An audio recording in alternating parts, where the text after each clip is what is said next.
I learned the truth about my family on Christmas Eve, the night my parents shoved a single suitcase into my hands and slammed the door behind me.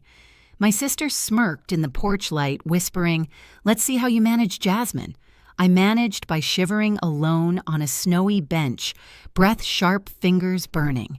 Then I saw her, a barefoot woman, face turning purple in the cold. I gave her my winter boots without thinking.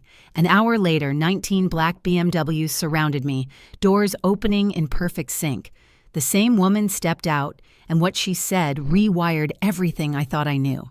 My name is Jasmine, and for most of my life I believed survival meant keeping quiet, working hard, and pretending the cracks in my family weren't widening beneath my feet.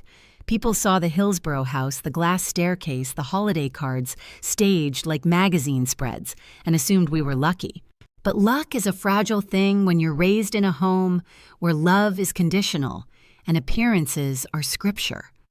Growing up, I learned early that I was the daughter you glanced over. Talia sparkled. I was expected to applaud. She got the bigger birthday cakes, the louder praise, the unshakable certainty that she was the center of our world. I got the polite nods, the quiet reminders to be grateful. Even when I worked twice as hard, Gregory would tilt his head and say, "Try to match your sister's potential." Helen didn't correct him. She never did. So I poured everything into my job at the ad agency hours holidays, pieces of myself I never got back because it was the only place where effort turned into something measurable. Until the morning, it didn't. A restructuring email, a badge that stopped working, a small box with my desk plant rolling in the passenger seat, and a numbness that stayed with me on the 40-minute drive back to Hillsborough. I told myself it would be temporary, just a couple weeks, I'd said when I called my mother. Her voice sounded rushed, distracted, like she was already reaching to hang up. I should have heard the warning in that, but when you're used to being tolerated instead of welcomed, you cling to scraps. The house looked like a holiday commercial when I pulled into the driveway, lights glowing the kind of warmth you hope belongs to you. But the moment I stepped inside, the air shifted. Evan stood beside Talia with a hand on her waist, like he'd been waiting for a front-row seat. Gregory opened a bottle of champagne without looking my way.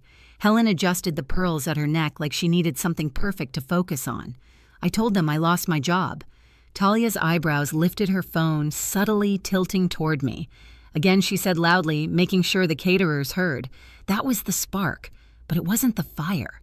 Because beneath their rehearsed smiles, beneath Talia's glittering ring, and Evan's smug nod, something was already in motion, quiet, deliberate, and aimed straight at me. And Christmas Eve was about to show me just how far my own family had planned to let me fall. I should have sensed that something was off the moment Gregory asked me to join them in the foyer. That was his corporate voice, the one he used when firing employees at his firm. Not the voice of a father talking to a daughter who'd just lost her job. Talia slipped her phone into her palm camera, facing outward. Evan leaned against the banister with a smirk he didn't bother hiding. Helen hovered near the tree, pretending to straighten an ornament, her eyes fixed anywhere but on me. Gregory didn't ask me to sit. He just said my name the way someone reads a bill they don't want to pay. Jasmine. We made some decisions earlier this year. It's time to be transparent. That word transparent hit like a cold blade. He explained it clinically, like presenting numbers in a meeting the family trust had been reassigned. All assets, around $40 million, were now placed solely in Talia's name. Irrevocable, he added, as if proud of the vocabulary. You're 32, capable of supporting yourself. It's time you learned independence. I stared at him, waiting for the punchline, some sign he wasn't serious. But he only pressed his lips together in that firm, managerial way. Helen finally looked at me, but only for a second, like eye contact might shatter her. Talia's voice chimed in, sugary and poisonous.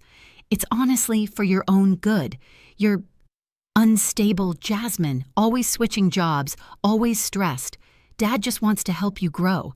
Her thumb hovered near her phone screen. Recording. Of course. My throat tightened. You disinherited me without even talking to me. We didn't disinherit you, Helen whispered. We just redistributed for the sake of Talia's lifestyle, I cut in. The silence that followed was confirmation. Evan laughed under his breath. Come on, Jazz. Don't make this dramatic. Gregory lifted a hand to silence me before I even spoke. "You have 20 minutes to gather what you need. Security will escort you tomorrow for the rest." The floor tilted. 32 years, and that was it. A closed file. I walked upstairs in a daze, passing framed photos of Talia winning pageants, graduating, posing with trophies. There were none of me. Not one. I paused at my bedroom door, the room I'd painted myself at 16, the room that still smelled faintly like the lavender candles I used to hide under my bed. I packed jeans, sweaters, toiletries, and the laptop that held 6 years of late-night work. Everything else stayed behind. When I came down, Talia was live streaming, narrating like she was hosting a reality show. And here comes Big Sis with her sad little suitcase. The front door opened. The cold rushed in, and as I stepped out into the freezing night, suitcase wheels clicking on marble, I felt something break so cleanly inside me it almost sounded like truth. The cold swallowed me the second the door clicked shut behind me, one soft, expensive click, an ending disguised as courtesy. I stood on the marble steps, breath fogging the air, my fingers numb around the suitcase handle. Somewhere inside, laughter rose from the dining room. A cork popped. Silverware clinked against china. My family was celebrating while I tried to remember how to breathe. I started walking because standing still felt like giving up. The houses on our street glowed with warm light, silhouettes of families moving behind windows like scenes from a catalog. Mine had never felt like that, but seeing it from the outside made the loneliness sharper. Snow drifted across the pavement, settling on my hair, melting against my skin. By the time I reached the small public garden near the old church, my legs shook from cold and exhaustion. I sat on the iron bench beneath a flickering lamppost and let the tears come. Not loud, not dramatic, just steady, tired grief. I cried for all the years I'd tried to earn a place that was never meant for me. I cried because losing my job felt survivable, but losing the illusion of family felt like a wound that wouldn't stop bleeding. I don't know how long I sat there before I heard the soft scrape of bare feet on concrete. I looked up. An elderly woman moved toward me, shoulders hunched against the wind, her thin socks soaked through. Her face had a bluish tint, the alarming kind you learn to recognize from winter safety PSAs. "Do you know if any shelters still take people this late?" she asked, voice shaking. Something inside me snapped into place, instinct maybe, or a memory of watching someone else shiver while no one helped. "I don't," I whispered, "but here, please." I pulled off, the only thing keeping my feet warm, my winter boots. I held them out. She resisted for a second, then took them with trembling hands. "You shouldn't," she murmured.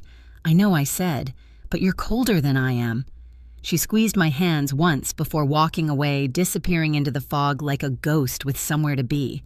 Giving up those boots should have made everything worse. Instead, a strange calm settled over me. I'd lost so much already. What difference did one more thing make if it kept someone else alive? Later, in a motel room that smelled like old cigarettes and pine disinfectant, I scrolled job listings with burning eyes. My phone buzzed with a number I didn't know. When I hesitated, it rang again. A crisp voice said, "Miss Jasmine, Mrs. Evelyn Callahan would like to meet you immediately. A car is waiting." I laughed, thinking it was a scam. Then I looked outside. 19 identical black BMWs idled in the parking lot, and I felt the night shift under my feet. The rear door of the middle BMW eased open, and the last person I expected stepped out, the barefoot woman from the bench. Except she wasn't shivering or gray-faced anymore. She wore a belted camel coat, her silver hair swept into a flawless, low twist, diamonds flickering at her wrist. "Jasmine," she said like she'd known my name long before tonight. "Come inside." Her voice was warm, steady, nothing like the fragile whisper she'd used in the snow. I slid into the back seat. The door shut with a soft thud, the convoy gliding into motion as a divider rose, sealing us in a quiet, dim cocoon. "You're wondering who I am," she said. "That's one way to put it." She smiled. "My full name is Evelyn Callahan. I oversee a philanthropic foundation in Atherton. And every Christmas Eve, I leave my estate with nothing, no wallet, no phone, no security. I walk until I find someone who chooses kindness when they have nothing left." My throat went tight. So tonight was a test. It was a truth, she said softly, and you passed it without hesitation. The car turned down a secluded street lined with towering redwoods. A wrought iron gate opened silently, revealing a sprawling Tudor home bathed in warm light. I'd lived near here my entire life and never knew this place existed. Inside, the air smelled of cedar and roses. A fire crackled in a stone hearth. Everything felt impossibly elegant, yet strangely peaceful. Evelyn motioned for me to sit on a cream sofa. You lost your job this morning, she said. Your family abandoned you tonight, and when you were frozen, exhausted, and humiliated, you still gave away the last thing protecting you from the cold. She touched the boots beside her. Do you know how rare that is? I swallowed. You had people watching me. My team observed you from afar, she said. They saw you check into a motel with cash, apply for dozens of jobs, cry in the shower. Not once did you call your family or try to track me down for recognition. Heat rose in my face. Why me? Because I have no heirs, she said, and I am tired of letting strangers decide the fate of what my husband and I built. I want someone who knows what it feels like to be invisible, someone who gives not out of abundance, but out of truth. Her eyes softened. I'm offering you a room here, a salary, and a 5-year apprenticeship. If at the end you are still the woman I believe you are, you will run the foundation. The air stalled in my lungs. You're serious? She nodded. Completely. But what if I fail? You won't, she said, because people who give when they have nothing rarely do. I didn't trust my voice, so I just nodded. Come, she said. Your new life begins now. Everything after that felt like stepping into someone else's story. On Monday, I moved into the East Wing. My room overlooked a rose garden sunlight warming the floors. Grace O'Neill, tall, sharp, endlessly composed, handed me a thick leather binder labeled Orientation. Boot camp, she said. Hope you're ready. The next months nearly broke me. At dawn, I ran around the lake with a former military trainer who didn't understand the concept of mercy. At breakfast, Evelyn grilled me on budget's outcomes and the difference between good intentions and real change. During the day, I sat through meetings in the Foundation's downtown office rooms full of donors debating how to turn millions into impact instead of ego. At night, I read through years of grants bills, payments, community reports, handwritten letters from families rebuilding their lives. I wasn't just learning a job, I was learning responsibility. The kind that sits on your shoulders and demands your best every day. There were mornings I cried quietly before meetings. Evenings I fell asleep on spreadsheets. But every time I doubted myself, I remembered the cold bench, the closed door, the moment my family turned me into a stranger. And I kept going. By early summer, Evelyn called me into the library. Sunlight filtered through stained glass onto a single folder placed neatly at the table's center. Open it, she said. Inside was an employment contract. Title President and Chief Executive Officer of the Callahan Foundation, a salary I'd never imagined, authority I had never believed could belong to someone like me. I didn't choose you because of the boots, she said. I chose you because you work harder than anyone.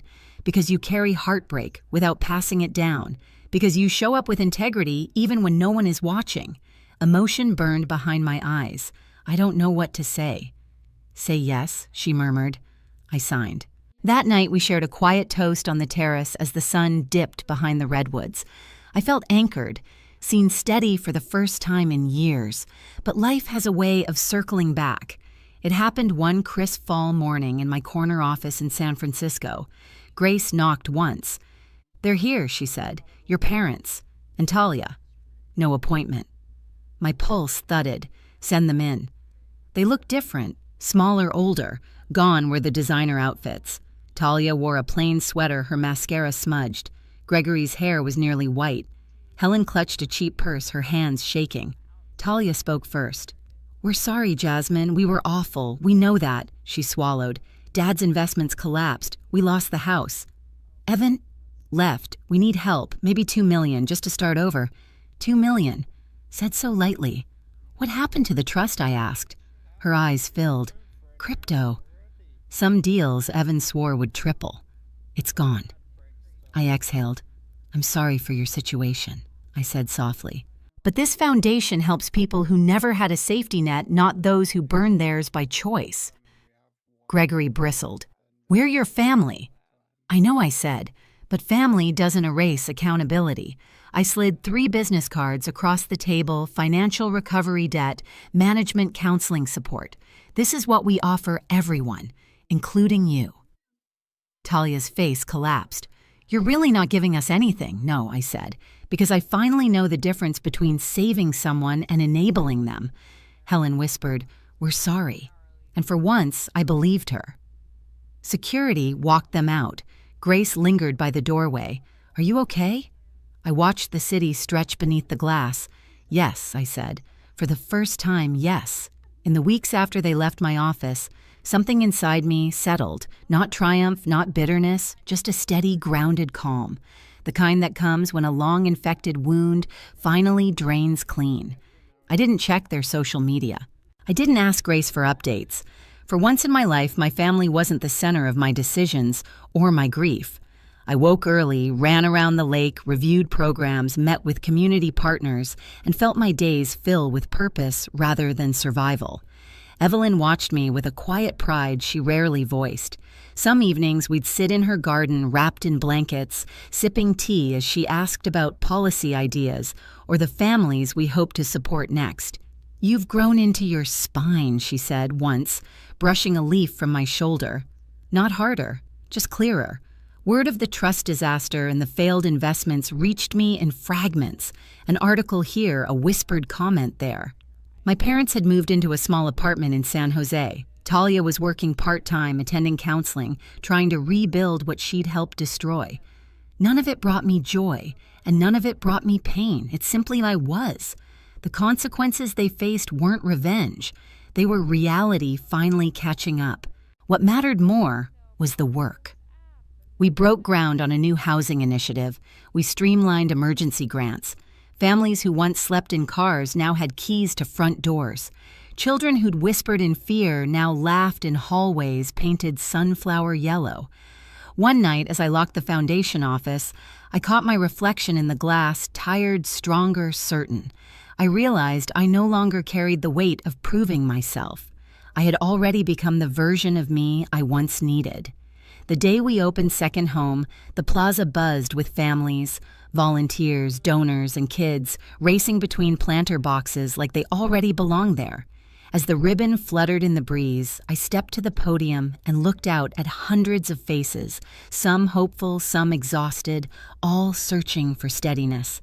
I thought of the girl I'd been on that frozen bench, shaking, discarded, convinced she had no future left to claim. So I told the crowd what I wish someone had told me. Back then, you are not disposable. You are not defined by who failed to love you. You are defined by who you choose to become when the door closes and no one is looking. When the applause rose, I felt something settle inside me, light, whole, unburdened. If this story touched you, share your thoughts in the comments and subscribe for the next chapter.